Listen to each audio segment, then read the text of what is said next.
இலங்கை அதிபர் தேர்தலில் அனுரகுமார திசாநாயக்க தொடர்ந்து முன்னிலை. இதுவரை 41.4% வாக்குகளை பெற்றிருப்பதால் அதிபராக வாய்ப்பு.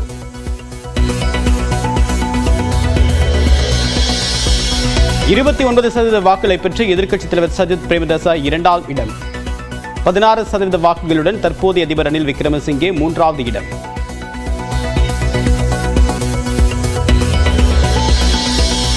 முன்னாள் அதிபர் ராஜபக்சேவின் மகன் நமல் ராஜபக்சேவுக்கு 5வது இடம். 3 விழுக்காடு வாக்குகள் கூட பெற முடியாமல் தடுமாற்றம்.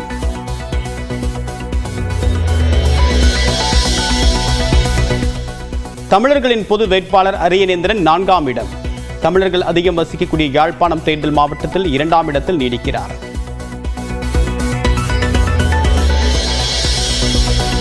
இலங்கை அதிபர் தேர்தலில் பெரும்பான்மைக்கு தேவையான 50% வாக்குகளை எட்டாத வேட்பாளர்கள் 2ஆம் கட்ட விருப்ப வாக்குகள் எண்ணப்பட வாய்ப்பு.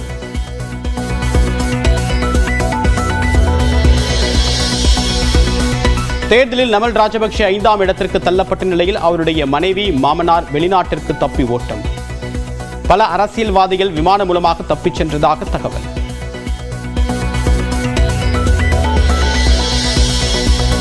திருப்பத்தூர் அருகே மின்வேலையில் சிக்கி தந்தை மகன் உட்பட 3 பேர் உயிரிழப்பு.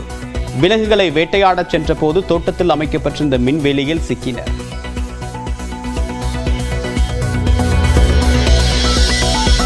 சென்னை கடற்கரை தாம்பரம் இடையே காலை 7 மணி முதல் இரவு 8 மணி வரை மின்சார ரயில்கள் ரத்து. பல்லாவரம் வரை குறிப்பிட்ட நேர இடைவெளியில் சிறப்பு ரயில்கள் இயக்கம். அதிமுக ஒன்றிணைந்து விடுமோ என்ற அச்சத்தில் எஸ்பி வேலுமணி மீது வழக்கு. அதிமுகவை இணைக்கக்கூடிய முயற்சியில் எஸ்பி வேலுமணி ஈடுபட்டிருப்பதாக செய்தி வெளியானதை சுட்டிக்காட்டி ஓ பன்னீர்செல்வம் குற்றச்சாட்டு. விஜயின் தமிழக வெற்றிக் கழக மாநாட்டிற்கான பந்தல் கால் அடுத்த வாரம் நடப்படும் என்று தகவல். மாநாட்டுக்கு 1 வாரம் முன்பே அனைத்து பணிகளையும் முடிக்க திட்டம். திருப்பதி லட்டுவின் புனித தன்மையை மீட்டுவிட்டதாக தேவஸ்தானம் விளக்கம். கோவிலை சுத்தப்படுத்தி பரிகாரம் செய்வது பற்றி முதலமைச்சர் சந்திரபாபு நாயுடுவுடன் ஆலோசனை என்றும் தகவல்.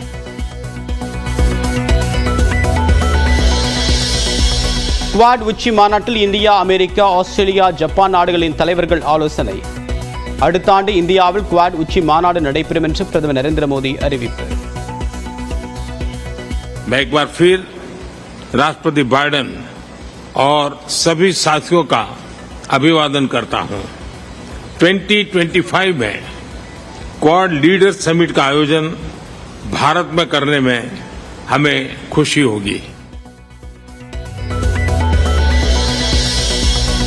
சீக்கியர்கள் குறித்த பேச்சை தெரிவித்து பாஜகவினர் தன்னை மௌனமாக்க முயற்சிப்பதாக ராகுல் காந்தி விமர்சனம். ஒருபோதும் தன் குரலை அடக்க முடியாது என்றும் ஆவேசம். நாகை மயிலாடுதுறையை சேர்ந்த 37 மீனவர்கள் எல்லை தாண்டியதாக கைது செய்தது இலங்கை கடற்படை. 3 விசைப்படகுகளையும் பறிமுதல் செய்து அட்டூழியம். சென்னை உயர்நீதிமன்ற தலைமை நீதிபதியாக KR ஸ்ரீராம் நியமனம். குடியரசுத் தலைவர் திரௌபதி முர்மு உத்தரவு.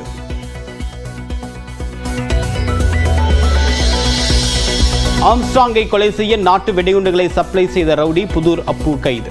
டெல்லியில் மடக்கி பிடித்த தனிப்படை காவலர்கள்.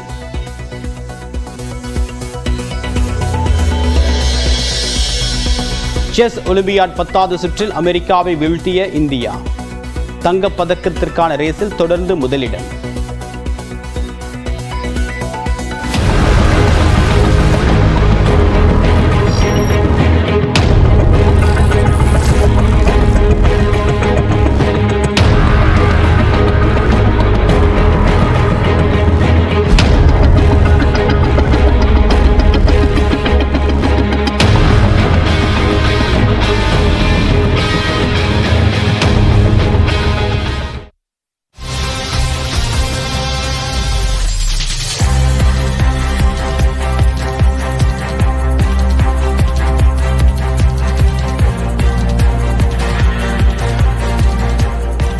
இலங்கை அதிபர் தேர்தலில் பதிவான வாக்கள் தொடர்பான முன்னிலை நிலவரத்தை இன்று காலை முதல் பார்த்து வருகிறோம். அந்த வகையில் தற்போது இலங்கை அதிபர் தேர்தலில் இன்று காலை முதல் முன்னிலை வகித்து வந்த அனுரகுமார திசாநாயக்க தற்போது வாக்கு சதவீதம் மெல்ல மெல்ல சரிந்து வருகிறது. இன்று காலை 52 விழுக்காடு எட்டியிருந்த அவருடைய வாக்கு சதவீதம் தொடர்ந்து வாக்குகள் எண்ணப்படக்கூடிய நிலையில் அடுத்த இரண்டாம் வரிசையில் இருந்த சஜித்துடைய வாக்கு எண்ணிக்கை உயர்ந்து வருகிறது. அதே நேரத்தில் அனுரகுமார திசாநாயக்கவுடைய வாக்கு சதவீதம் குறைந்து வருகிறது. இது தொடர்பான விவரங்களுடன் ஈரானுடைய சிறப்பு செய்தியாளர் சிவரஞ்சனி, விவரம் என்ன? தேவப்பிரியன், காலையில முதல்ல தபால் வாக்குகள் எண்ணப்பட்டு விவரங்கள் வெளியிட தொடங்கும் போது அனுரகுமார திசாநாயக்க கிட்டத்தட்ட 52.3% அளவுக்கு வாக்குகளை பெற்றிருந்தார். அப்போதிலிருந்து அனுரகுமார திசாநாயக்கவுக்கு அதிக வாக்குகள் வரும், அவர் 50% தாண்டி விடுவார் என்கிற ரீதியில் தான் அனைவருமே கருத்துக்களை முன்வைத்து வந்தார்கள். ஆனால் தற்போது அடுத்தடுத்து வாக்குகளை எண்ண அவருடைய வாக்கு சதவீதம் என்பது குறைந்து வருகிறது. அடுத்த இடத்தில் இருக்கக்கூடிய தற்போதைய எதிர்க்கட்சித் தலைவரான சஜித் பிரேமதாசவுடைய வாக்கு சதவீதம் என்பது அதிகரித்துக் கொண்டே வருகிறது. தற்போதைய நிலவரப்படி பார்த்தால் அனுரகுமார திசாநாயக்கவுடைய வாக்கு சதவீதம் 42.4% இருக்கிறது. சஜித் பிரேமதாசவுடைய வாக்கு சதவீதம் 31.94% அளவுக்கு இருக்கிறது. கிட்டத்தட்ட 10% அளவுக்கு தான் இவர்களுக்கு இடையிலான வித்தியாசம் என்பது இருக்கிறது. இது முக்கியத்துவம் வாய்ந்த ஒன்று. காரணம் என்னவென்றால், யாருக்கு 50% அதிகமாக வாக்குகள் கிடைக்கிறதோ அவர்தான் வெற்றி பெற்றவராக அறிவிக்கப்படுவார். இப்போதைய நிலவரப்படி யாருக்குமே 50% வாக்குகள் என்பது இல்லை. ஒருவேளை 50% வாக்குகளை யாரும் பெறாத சூழலில் இரண்டாம் விருப்ப தேர்வு குறித்த வாக்கு எண்ணிக்கை என்பது நடைபெறும். அதில் யார் வேண்டுமானாலும் முன்னிலை பெறுவதற்கான வாய்ப்புகள் இருக்கக்கூடிய நிலையை தான் இந்த முடிவுகள் நமக்கு காட்டுகின்றன. ஒருவேளை சஜித் பிரேமதாசாவுக்கு இன்னும் வாக்குகள் அதிகரிக்கலாம், வாக்கு சதவீதம் என்பது அதிகரிக்கலாம். இந்த வித்தியாசம் என்பது எவ்வாறு ஏற்படுகிறது என்பதை நாம் பார்க்கும்போது, யாழ்ப்பாணம், வன்னி உள்ளிட்ட தமிழ் மக்கள், இலங்கை தமிழர்கள் அதிகமாக வசிக்கக்கூடிய பகுதிகளில் சஜித் பிரேமதாசாவுக்கு ஆதரவு என்பது அதிகமாக இருக்கிறது. அங்குதான் அவர் தொடர்ச்சியாக முன்னிலையில் இருந்து வருகிறார். அது மட்டுமில்லாமல் அங்கு தமிழ் பொது வேட்பாளராக இருக்கக்கூடிய அரியநேத்திரனுக்கும் அதிக வாக்குகள் இருக்கிறது. ரணில் விக்ரமசிங்கவுக்கும் அதிக அளவிலான வாக்குகள் உள்ளது. அங்குதான் அனுரகுமார திசாநாயக்க சற்று பின்தங்கி இருக்கிறார் என்றுதான் நாம் குறிப்பிட வேண்டும். இந்த வாக்கு சதவீதத்திற்கான வித்தியாசம் என்பது அங்குதான் தொடங்குகிறது. தேவப்பிரியா,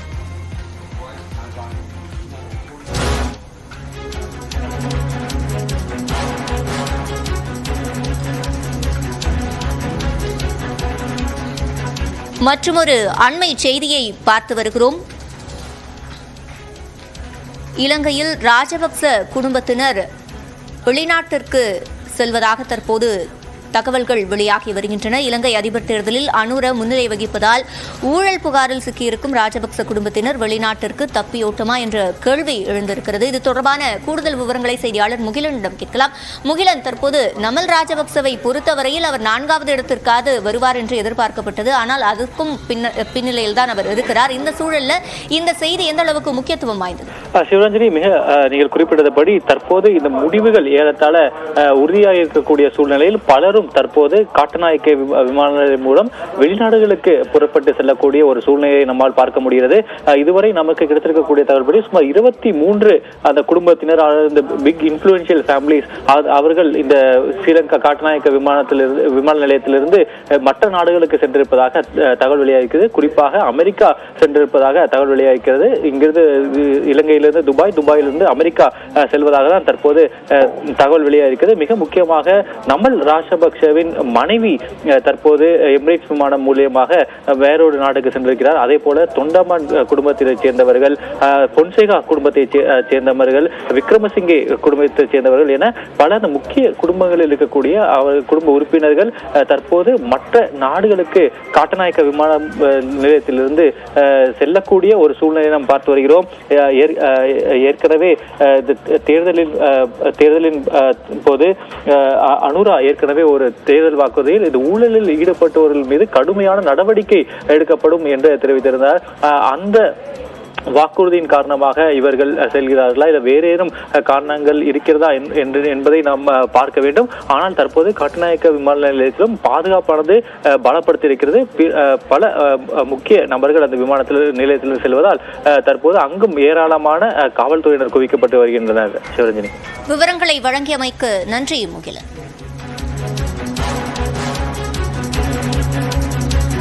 இலங்கையில் அரசியல்வாதிகளின் குடும்பங்கள் தற்போது வெளிநாட்டிற்கு தப்பி செல்கிறார்களா என்ற கேள்வி எழுந்திருக்கிறது. அது தொடர்பான செய்திகள் வெளிவர தொடங்கி இருக்கின்றன.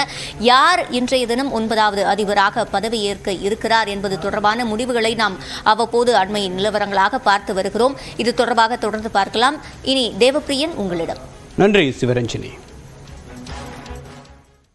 அதிமுக ஒன்றிணைந்து விடுமோ என்ற அச்சத்தில் எஸ்பி வேலுமணி மீது திமுக அரசு வழக்கு பதிவு செய்திருப்பதாக முன்னாள் முதலமைச்சர் ஓ பன்னீர்செல்வம் குற்றம் சாட்டியுள்ளார். தொடர்பாக வெளியிட்டக்கூடிய அறிக்கையில் நடந்து முடிந்த மக்களவைத் தேர்தலில் எதிர்க்கட்சிகளின் ஒற்றுமையினால்தான் திமுக வெற்றி பெற்றதாக தெரிவித்துள்ளார். இந்நிலையில் ஒன்றுபட்ட அதிமுக என்ற முயற்சியில் முன்னாள் அமைச்சர் எஸ்பி வேலுமணி ஈடுபட்டிருப்பதாக பத்திரிகைகளில் செய்திகள் வந்ததாகவும் அடுத்த ஆண்டில் அதிமுக ஒன்றிணையும் என்று முன்னாள் அமைச்சர் வைத்திலிங்கம் பேட்டியளித்திருந்ததையும் சுட்டிக்காட்டியுள்ளார். இந்த சூழ்நிலையில் அதிமுக ஒன்றிணைந்து விடுமோ என்ற அச்சத்தில் எஸ்பி வேலுமணியின் மீது வழக்கு தொடரப்பட்ட நிலையில் வைத்திலிங்கம் மீதும் திமுக அரசு வழக்கு பதிவு செய்திருப்பதாக குறிப்பிட்டுள்ளார். அனைத்து துறைகளிலும் தமிழ்நாடு சீரழிந்து வருவதையும் திமுகவின் மேல் உள்ள கடும் அதிருப்தியை மூடி மறைக்க வைத்திலிங்கம் மீது வழக்கு போடப்பட்டிருப்பது அரசியல் காழ்ப்புணர்ச்சியின் உச்சக்கட்டம் என்றும் கடும் கண்டனம் தெரிவித்துள்ளார். அதிமுகவை ஒன்றிணைய விடாமல் தடுத்து அதன் மூலமாக 2026ஆம் ஆண்டு சட்டமன்ற தேர்தலில் வெற்றி பெற்று விடலாம் என்ற முதலமைச்சரின் கனவு நிச்சயம் பலிக்காது என்றும் ஓ பன்னீர்செல்வம் குறிப்பிட்டுள்ளார்.